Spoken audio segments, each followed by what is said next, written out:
ভারী বৃষ্টিতে ডোমজুড়ের সলপে গত প্রায় 15 দিন ধরে হাঁটু ও কোমর সমান জল জমে রয়েছে। বাসিন্দাদের ঘরের মধ্যে জল ঢুকে গিয়েছে। প্রায় হাঁটু সমান জলে পথ চলতি মানুষকে যাতায়াত করতে হচ্ছে। সমস্যায় পড়েছেন তারা। এ নিয়ে ক্ষুব্ধ হন স্থানীয় বাসিন্দারা। মঙ্গলবার তারা এলাকায় বিক্ষোভ দেখান। সলপের এই এলাকাটি ডোমজুর ব্লকের সলপ 1 নম্বর গ্রাম পঞ্চায়েতের মধ্যে পড়ে। যতদিন জল পড়ছে ততদিন ধরেই আটকে রয়েছে। আজকে 15 দিনের বেশি হয়ে গেল।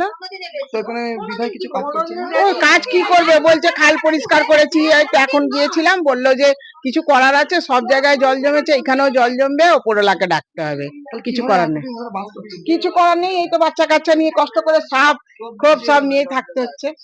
ভীষণ কষ্ট হচ্ছে বাবা, ঘর দোর সব জলে জল।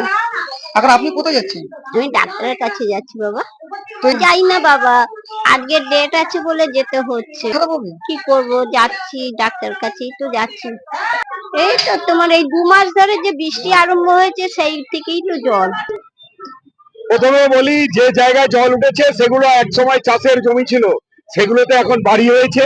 স্বাভাবিকভাবে জল যেভাবে হচ্ছে একদম টানা বৃষ্টি হয়ে চলেছে। দিনের বেলা যাবো একটু জল লাগছে, রাত্রিবেলা বৃষ্টিতে যাচ্ছে বেশি ভরে যাচ্ছে। এ সমস্যা আজকের সমস্যা নয়, এটা দীর্ঘদিনের সমস্যা। বছরে যেভাবে প্রকৃতি ঝেলে দিচ্ছে সারা পশ্চিমবাংলার সাথে আমার সলবে বৃষ্টি হচ্ছে। এটা যতক্ষণ পর্যন্ত না প্রকৃতির বন্ধ হবে ততক্ষণ পর্যন্ত আমাদের কিছু করার নেই। এখন তাহলে ভগবানের কাছে প্রার্থনা করা। দিনের পর দিন জল জমে থাকায় ক্ষুব্ধ বাসিন্দারা মঙ্গলবার স্থানীয় ডোমজুরের বিধায়ক কল্যাণ ঘোষের বাড়ি অফিসের সামনে সকাল থেকে বিক্ষোভ দেখান। বিধায়ক দ্রুত জল নামানোর আশ্বাস দেয়ায় অবশেষে বিক্ষোভ তুলে নেন বাসিন্দারা।